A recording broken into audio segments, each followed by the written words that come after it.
Welcome to the Counselling Tutor Podcast, the must-listen-to podcast for students of counselling and psychotherapy. Here are your hosts, Rory Lees-Oakes and Ken Kelly.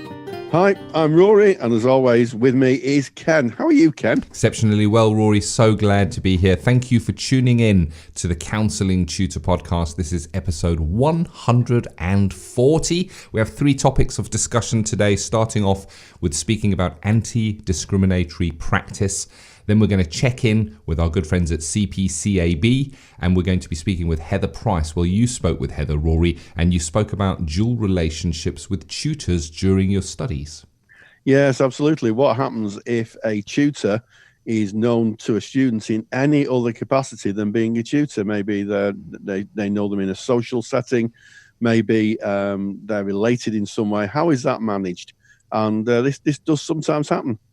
Like it, looking forward to that check-in. And then we are ending episode 140 with our practice matters section for our qualified practitioners, and we're going to be speaking about clients who self-harm today. So let's start off, Rory. Anti-discriminatory practice. It's deeper than you think, isn't it?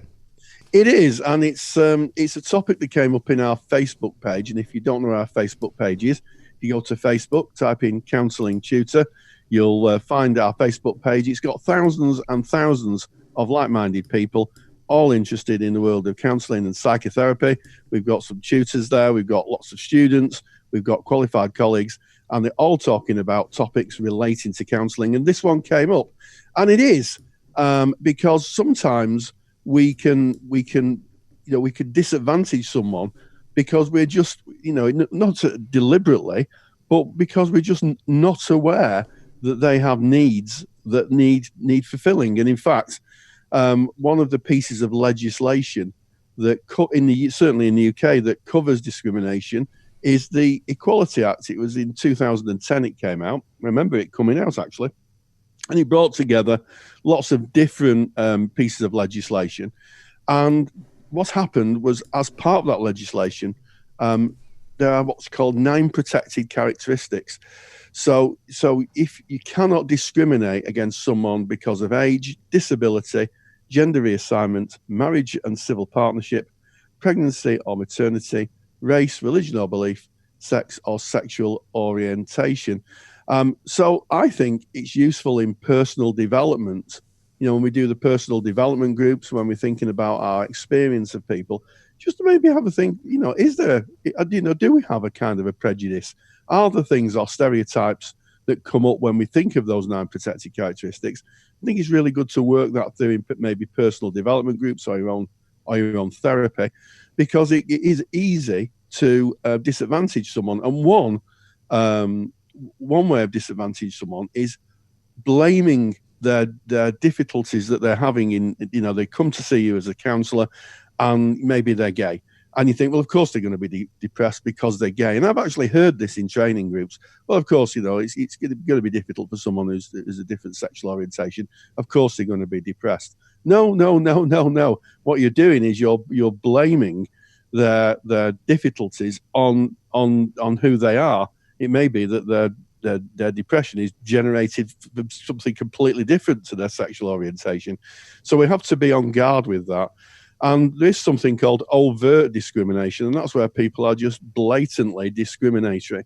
We don't see it as much now, I have to say, but in the handout I produced that you can download for this podcast, I've talked about, when I was a younger man, there used to be signs on doors of lodging houses and what we would call flats now, saying no dogs, no blacks, and no Irish. And as someone of Irish heritage, my birth father was Irish, he would have seen that when he came back from the Second World War. So we moved on, but we have to be very careful that we don't stereotype and, we don't project our prejudices onto the client. Yeah. And you're speaking there overt discrimination, where it's kind of almost purposely done. It's done mindfully. They would have thought about that sign they put up. And as a younger man, I grew up in apartheid South Africa, and I witnessed similarly where there would be benches within a park that would say whites only. Only a white person can sit on this bench. And that is overt discrimination.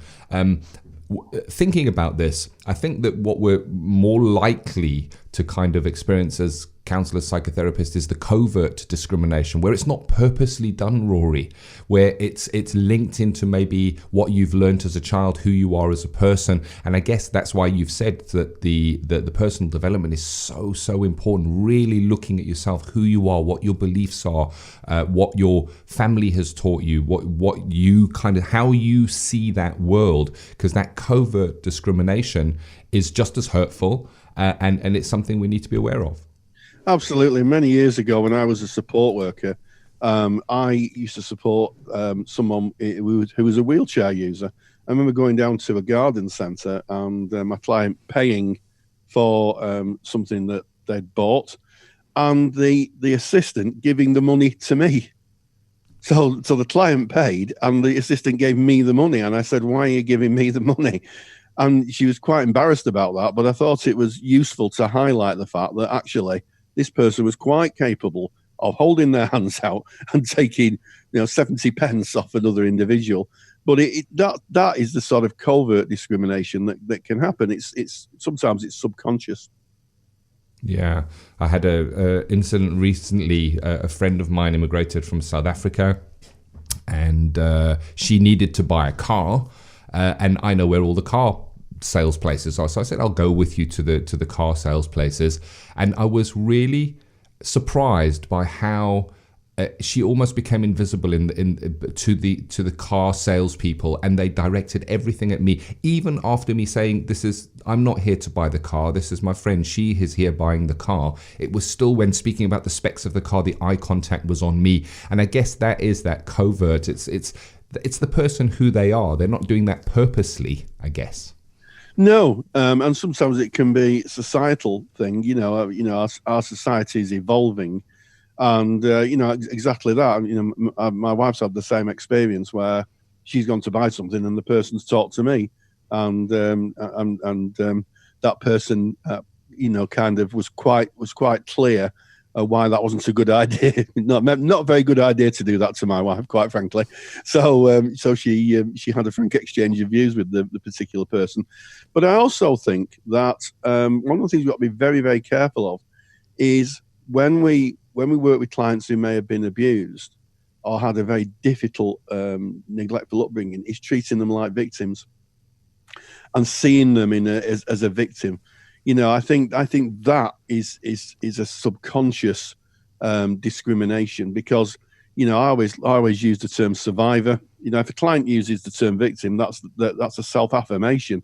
But I think you have to be very, very careful that you don't have a mindset that because you see someone, you automatically see them in a certain place.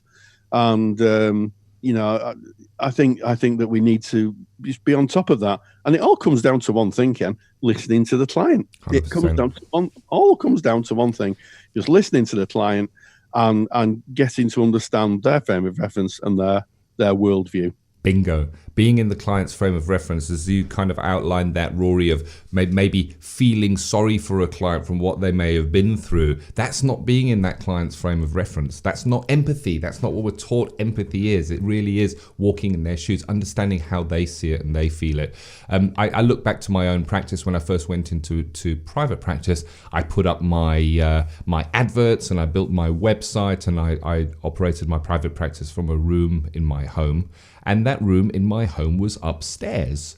And I guess covertly, because it wasn't within my frame of a reference, I was discriminating in a way against people who were not able to use those stairs. I was offering a service, and lo and behold, I had a client who arrived who was not able to climb my stairs. I made a quick plan to set up a place that we could have a chat.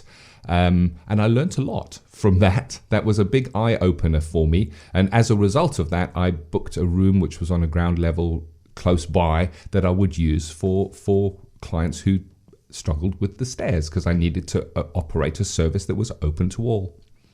Yes, and I think it's worth mentioning that the Equalities Act talk about reasonable adjustments. So there may be times, and I talk about in the handout, having say wheelchair access the clients, you know, an organisation that may have the funding to put wheelchair access in but doesn't, that would be covert discrimination. But there are some cases where buildings just can't be altered. And I think that comes down to organisations thinking very carefully where they locate their services. Because, you know, if you can say, well, we can't put a wheelchair ramp in here, or, you know, we you know, the building won't allow us to extend the doors, etc., etc.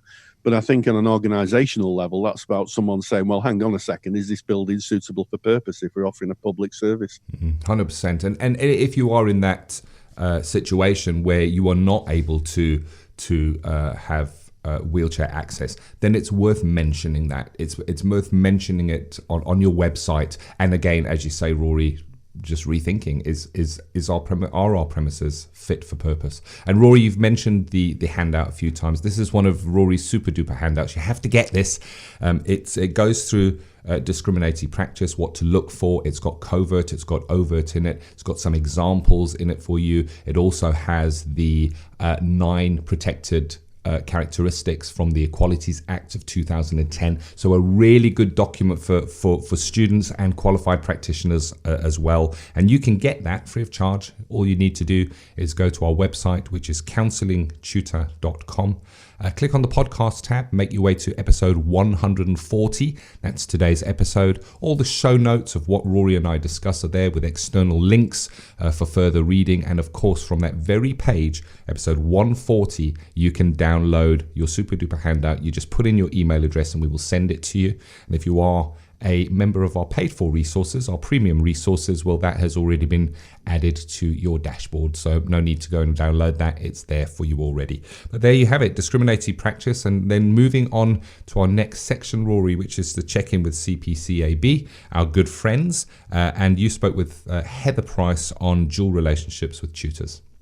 I did. And in episode 123, talked about students who know each other. So the difficulty in having related people as students in a counselling group. In this podcast, this interview, Heather's talked about what happens when we have someone who's personally known to the tutor, maybe someone they know socially, maybe someone that they've actually counselled who comes in to train, and what needs to be put in place to be able to ethically work with that. So a very interesting interview all in all, Ken. Let's check in with CPCAB. Check in with CPCAB. And we welcome Heather back. And Heather's going to be talking about quite an interesting topic, I think. And that is dual relationships with tutors. Tutors who may know each other in an aspect other than just their professional lives. Why may this cause a difficulty, Heather? Well, I think there's 2 different things here. There's if tutors know the candidates other than a tutor-candidate relationship, and that might be part of a professional life. I'll give some examples in a minute. Or it could be that they know them because they might be a relative or a friend or a friend's son or daughter, that kind of thing. So we talked a little while ago about dual relationships in the training group. And it's a similar kind of thing, really, that if a candidate, a trainee, has a relationship with their tutor in any other way than the tutor, then that can cause problems because the tutor will probably know much more about them than they know about other people in the class. And that means they could, consciously or unconsciously, be biased towards assessing them. They might overcompensate for knowing them, or they might undercompensate because they don't want to be seen to be giving any favours to somebody that they know. So really it's best avoided, and best avoided if that person happens to be a relative of the tutor. Absolutely, and I think that a lot of tutors, including myself, would be alert to if you knew the person. Maybe sometimes that's unavoidable because we have a very wide. Some people have a very wide social network, don't they? It might be someone Yes. Someone's church or synagogue or other place of worship. But generally speaking, you shouldn't really be teaching anybody who you know on a personal level.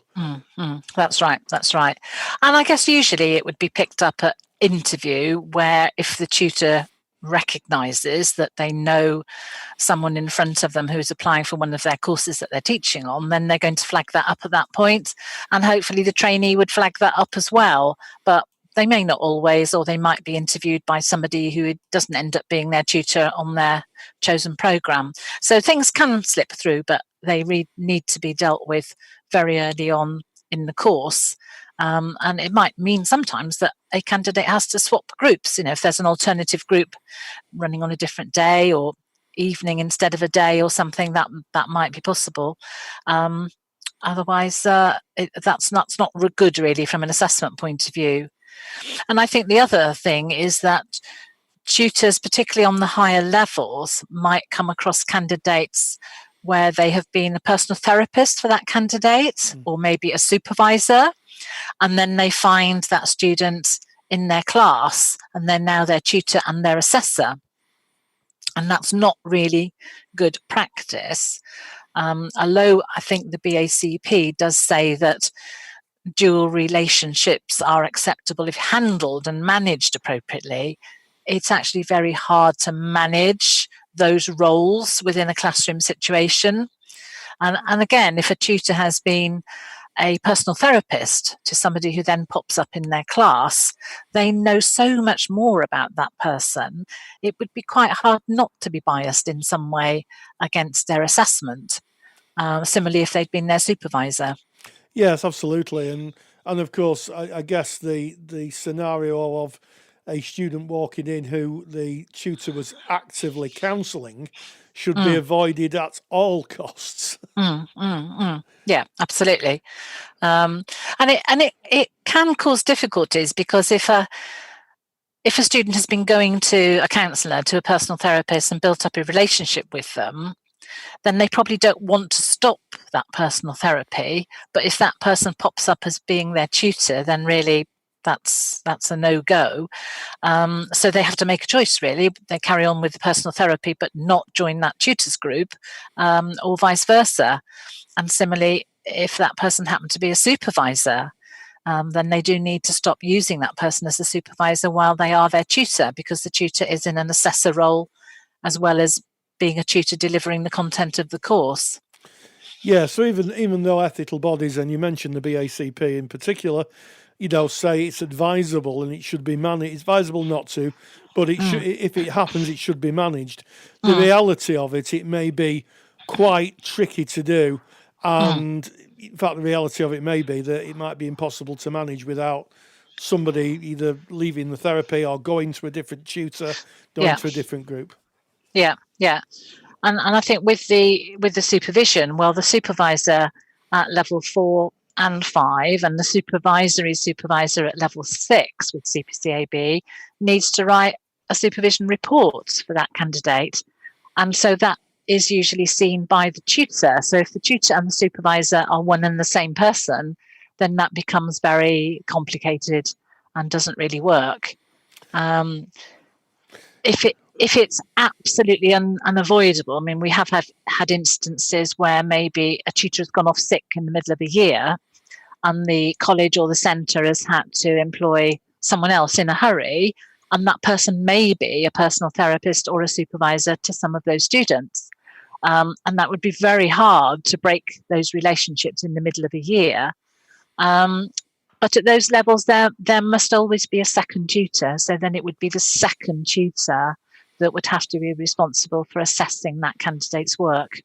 Yeah, so it sounds to me like the one of the key areas here is assessment. And when we talk about assessment, we talk about marking people's work or assessing their skills or any form of kind of professional assessment, really, where you're marking coursework, their progression through the course. That has to be done by someone who's not connected with the student. Yes, and even watching skills practices in class or taking part in process sessions or group training supervision, then the tutor that's doing the assessing should not have any other relationship with that student. Yes, well, I mean, that you can't get clearer than that, really, can you? And for very good reason, because people, certainly therapists, they see their clients in one kind of way, that they're their clients, and then to see them in another setting with another set of kind of boundaries and procedures could be very confusing. And I guess also, if someone's in therapy, it might be quite disruptive, I would imagine. Well, it could be.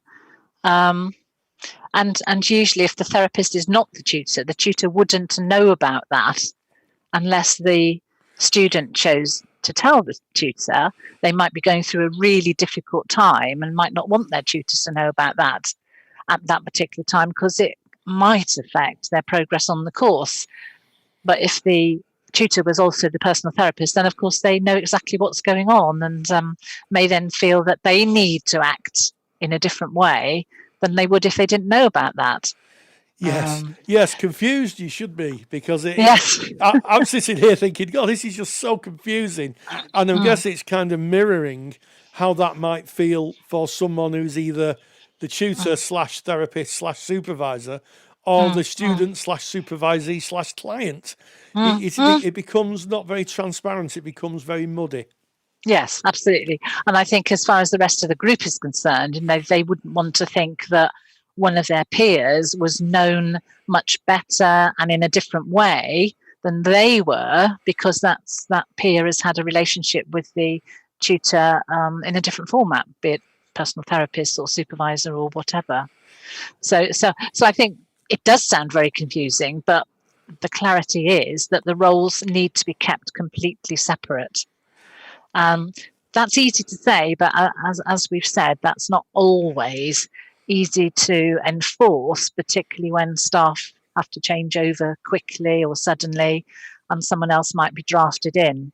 But then their duty really is to tell us what's happening and tell us how they're going to manage it, and then we can give it the okay or say, oh, well, no, actually, this isn't going to work. Perhaps you need to consider a different member of staff. But if we know about it, we can work with centres. So the clear message as we come to the end of this podcast is, should this happen, and we do know, that sometimes tutors leave because of ill health or a myriad of other reasons halfway through the course. They draft another tutor in, and all of a sudden, oh my gosh, there's a possibility that one member of the group is known to the tutor in another capacity. To speak with you, the awarding body, and to kind of get a view on that, and to make it really clear. And it's like everything in counselling, it should be transparent. Yeah, absolutely. So, we've got special conflicts of interest forms and processes that we can then put into place if we know that there is a conflict of interest, and this would be a conflict of interest. So tutors can let us know, and we can then help them manage it.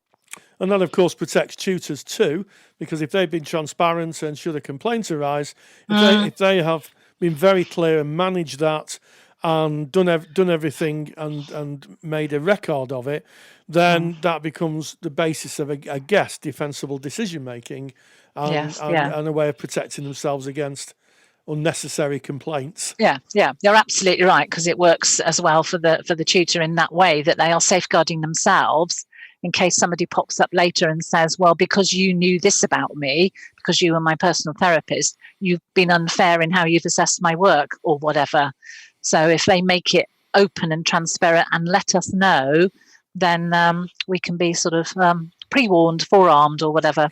Yes. Well, as I used to say, Heather, and as we come to the end of this podcast, a lot of the work we do in counselling is hoping for the best but planning for the worst. And I think this little preamble through dual relationships between trainers and their students really emphasises that. So as always, Heather, thank you very much. Thank you. Check-in with CPCAB is proudly sponsored by CPCAB, the only awarding body run by counsellors for counsellors. To learn more about CPCAB qualifications and to get more detailed information on today's podcast topic, visit cpcab.co.uk. Well, there you have it, Ken. I think that there's a few bits of food for thought there, and it is a very difficult position for a tutor to be in, where they may come into a cohort that they've actually not interviewed. There may be a new member of staff, it might be a new position. They come in and all of a sudden discover that the person, one of the students sat in front of them, is in fact related to them, or they know them. So I think Heather's really outlined what needs to be put in place and what tutors really need to think about. Yeah, dual relationships, important to consider them. And I guess outside of tutor-student relationships as well, we can come across dual relationships at many points in our practice. Just kind of staying on the topic of tutor-student, it kind of makes me smile that our relationship, Rory, was kind of an upside-down dual relationship in that it started off as a tutor and student relationship, and after graduation we became good friends, and I remember there was a time we kind of had to revisit our relationship and change it around a bit and reset who we were to one another. Yeah, because I think for a great extent of the time we knew each other, certainly earlier on, we were in defined roles, and I think it's useful to say, I think it was a good couple of years after you graduated that we met up again and developed a friendship. And we did have to reset it, and it was a work in progress. I can remember that there were some I won't say difficult but essential conversations that we had to reset that balance. And I think it's probably you could only do that because we're both practicing counsellors, we're both trained, and we both had the self-awareness to be able to speak what was on our minds. So. Yeah, it's interesting, isn't it? We are a case in point, Ken. But to be fair, it was only after you qualified that we struck a friendship up. But interesting, and of course, I think if you're a tutor, maybe you want to listen to this because dual relationships can lead you into some pretty deep water. From my experience, I've seen other tutors get into some real difficulty because of this, Indeed. Moving on to Practice Matters. This is our section where we take something from practice that you may come across as a qualified practitioner, useful if you are a qualified practitioner out there working for CPD purposes, but also, I guess, useful for students looking forward to what you might face when you do go into practice. And I just want to mention that Practice Matters at the moment has been sponsored by our good friends at Backpack.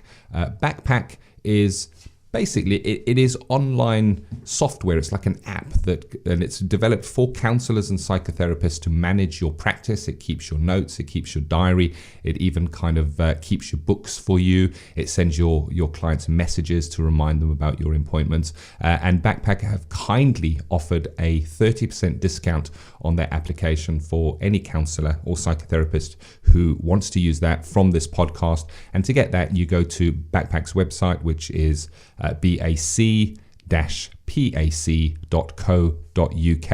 and the trick here is you've got to use the discount code, and the discount code is CT, that's the letter T for Counselling Tutor 2020. That's the year that this is going live. CT 2020 will get you that discount.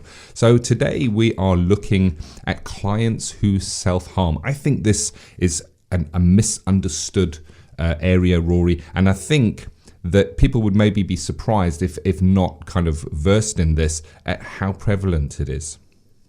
Yes, and I think that if you asked a majority of the population what was self-harm, they may very well speak about the usual suspects, maybe people who cut themselves or burn themselves, or somehow harm themselves by defacing their bodies, and that would be true.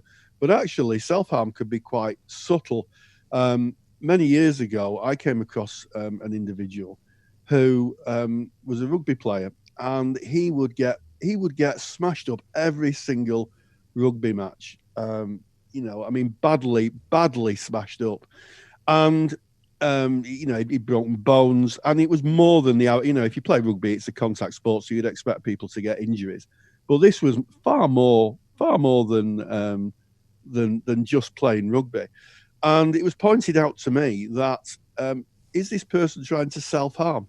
Were they deliberately getting other people to hurt them as a form of self-harm. And when this was brought up, very interestingly, that was the case. The self-harm, the person was using the rugby team as a proxies to help them self-harm. Wow. So sometimes it's not that obvious. Yeah. As you mentioned, Rory, there's so many variants of self-harm. And it's really interesting. I came across it, I guess, I had an awareness of self-harm, but I came across it in a more real way when I was working in a college and I had clients that were presented with that. And I very quickly realized I needed to go and do some continuing professional development. I needed to go and sharpen my knowledge in this area. And thinking back to when I was at school, and that was many, many years ago when things were still in black and white, Rory. And it was not something that I came across when I was in school. It wasn't spoken about. It wasn't something that was visual to me. But it's really interesting speaking to my daughter. She's now 16. She's in college. And it's something that she is aware of and something that she reports seeing around her quite a lot. And I don't know if that is that there has been an increase, because I haven't looked at the research, or if it is just more openly spoken about now. Well, I think it's interesting. I too went to school in black and white days, and yes, and to what I refer to as my school as the Martin Bormann Comprehensive, and it was happening then. I can remember seeing a lad who came along and he would rub the skin off his knuckles with his thumb. Now that must have been massively painful. He went through every single knuckle. And he was obviously, thinking back now, he was just a bit of a scary character as a child. But thinking about it now, he was obviously self-harming. And I think it did go on. I think it was just that people didn't realise in those days what self-harm was. And self-harm can, as I said, it can take lots of different kind of paths. One of them is things like substance misuse, drug taking, and one of the more, and I use the term thoughtfully, popular ways of young people self-harming is taking poisons. And I came across that at least one in my college when I was a school counsellor. And what is even more concerning is there are websites. So if you're a parent listening to this, there are websites that promote self-harm. And at least in one case, I came across somebody who was cutting themselves and running quite deeply and then running the cut under hot water so the blood wouldn't coagulate, excuse me. And of course, that is a certain road to bleeding to death. So, the areas of confidentiality needed to be quite clear when working with young people because, you could be dealing with life and death situations. Thankfully, that person was okay. But yes, self-harm, and a lot of people think that self-harm is, or don't really understand the mechanisms of it. The reason that people self-harm is the pain, the physical pain they go through masks the emotional pain that they're experiencing. They're using it to literally block out the emotional pain. And I think a lot of people really don't understand that. And very often the physical pain that is being kind of self-administered, there is a control over that, where the emotional pain, very often there is no control. It might be a family environment, it might be a college environment or a friend environment where they feel that they're not able to control it, that the pain has been inflicted without their consent in a way. Whereas when I self-harm, that is me doing it, I have full control over that. And I think it's really important to say here that self-harm is not suicidal. A person who is self-harming, even in drinking poison that you mentioned there, Rory, and we would think, drinking poison, that is maybe an attempt to take your life. But most often, a person who is self-harming wants to continue to live, and the self-harming is a way of them dealing, as you quite rightly say, Rory, with the pain. It tends to follow a cycle. It is cyclical. So immediately following the self-harm incident, there will be feelings of remorse and shame and guilt of why did I do that? I'm not going to do that anymore. I've really got to get my act together. That's it now. Things are going to be different now. And there will be a period of positivity getting through that. And then slowly, as the person kind of is resubmitted to the stresses, it kind of works its way back in to them eventually self-harming again, and then finding themselves in that real self-defeating cycle. It's a horrible place to be. And as counsellors, we need to be empathic and we need to be understanding. You mentioned confidentiality, Rory, and we need to be really careful with how we work with the confidentiality. We need to keep the safety of the client at the foremost. But I guess paralleling that, we don't want to be rushing out and breaking confidentiality every time somebody says that they're self-harming, because it can escalate that. We want to show understanding and let it be a safe place that they can at least bring that information. And it's a difficult tightrope to walk, this one, and that's why training is absolutely essential. This is not something you can make up and busk on the fly. And Rory, you made a lecture on this, which is available in our Qualified Practitioners lecture library. Yeah, I did. I brought together all the training I've done over the years and produced a 1-hour lecture, kind of outlining self-harm, outlining ways of working with it, and also exactly what you say, Ken, that people who self-harm aren't necessarily trying to take their own life. And I think that's really, really important, because when, certainly for practitioners who've not come across self-harm, that could be students, it could even be qualified colleagues. I've known qualified colleagues who've been practicing for years who've never come across someone who's self-harmed. It's very possible this could be, this could be quite scary, could blindside the therapist, and lead them into a path of not making making informed ethical decisions about what to do. So it's a comprehensive lecture, and of course there's a download, there's a slide pack that can be taken away from that. But it really is important. So I did come across some interesting research when we talk about clients who self-harm not wanting to commit suicide. They say that if they look at all the people who've committed suicide, this is in the UK, a majority of them would have had self-harming in their past. So I think that gives us an indication about if pain isn't dealt with early on, then it can lead on to quite dire consequences later, which is why therapy is just so important. So important. And when a human being comes into therapy and for the very first time speaks to another human being about self-harming and speaks to you about it, that we carry I guess a huge privilege in that we would be that person. And again, can't stress enough, it's so important to do training when working with this. Rory, you mentioned your lecture, and if anyone's listening to this, you're interested in our CPD lectures, just go to counsellingtutor.com. We have resources for students who are studying, but we also have CPD resources for qualified practitioners as well. Absolutely, Ken. I do mention in that lecture some interventions that you can use to help people who are self-harming, and also ways of developing the therapeutic relationship, because when someone is self-harming and you have a strong therapeutic relationship, part of a counsellor's role is to try and understand where that's coming from, and people self-harm for different reasons. So I'll give you an example. Some people actually might like seeing the blood, where they may like seeing the blood, and of course there is so some researchers have alluded to an addictive part of this, because of course when you cut yourself, you generate body opium, to mask the pain, and if you produce too much of that, it can become addictive. So I cover all that in the lecture. It's very comprehensive. Yeah, there's an element to self-harm which I kind of found surprising when I was kind of doing my studies into it, and that is that it can be dangerous, and that you should share the dangers with the client. And when I say it can be dangerous, you might listen to that and go, well, of course it's dangerous because you're self-harming, but I mean secondary dangers like infection.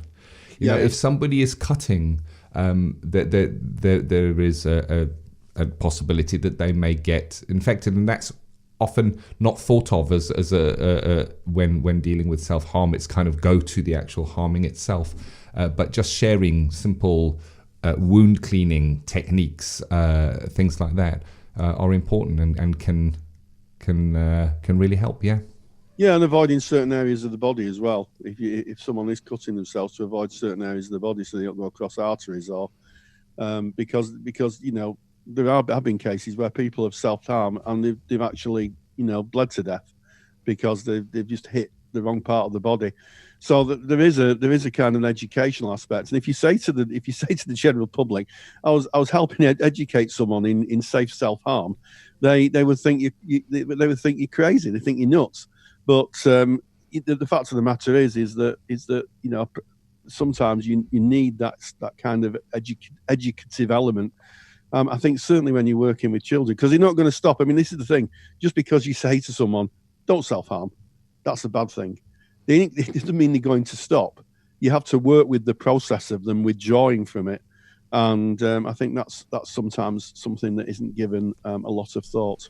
Yeah, I think you've just hit the nail on the head, Rory. That's exactly what it's around. When I spoke through the cycle of self-harm, the person themselves, when they go through that remorse and guilt, is, why do I do that? I've got to stop doing this. I'm not going to do this anymore. They don't need an external person telling them, oh, you shouldn't be doing that. That's bad. That's dangerous. They already know that. They already know that. As you say, Rory, it's about working with the process in a empathic way, being with them along that journey. They want to escape. Most people who are self-harming would choose not to if they could. Absolutely, Ken. Well, there you go. This episode, there's some takeaways from this episode. The one is the download on anti-discrimination. You can get that from our website, counsellingtutor.com. Click on the podcast tab, episode 140. Next thing you should do as an action from this episode is get on our Facebook group, which go onto Facebook and put in Counselling Tutor and come and join in, where all these rich conversations are happening and where we get most of our topics from.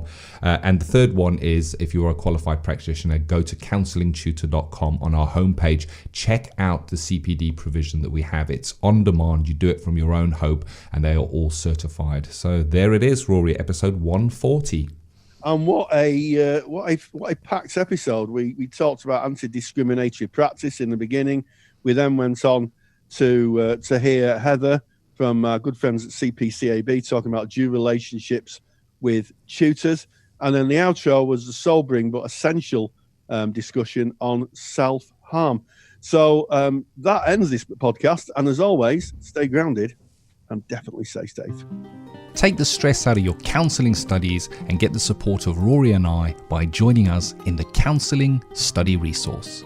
Counselling Study Resource, or CSR for short, is the world's most comprehensive assignment guidance and study support resource for students just like you of counselling and psychotherapy. See how Counselling Study Resource can help you. Visit counsellingtutor.com. That's counsellingtutor.com. Thank you for listening to the Counselling Tutor Podcast. Find the show notes for this episode on our website at www.counsellingtutor.com.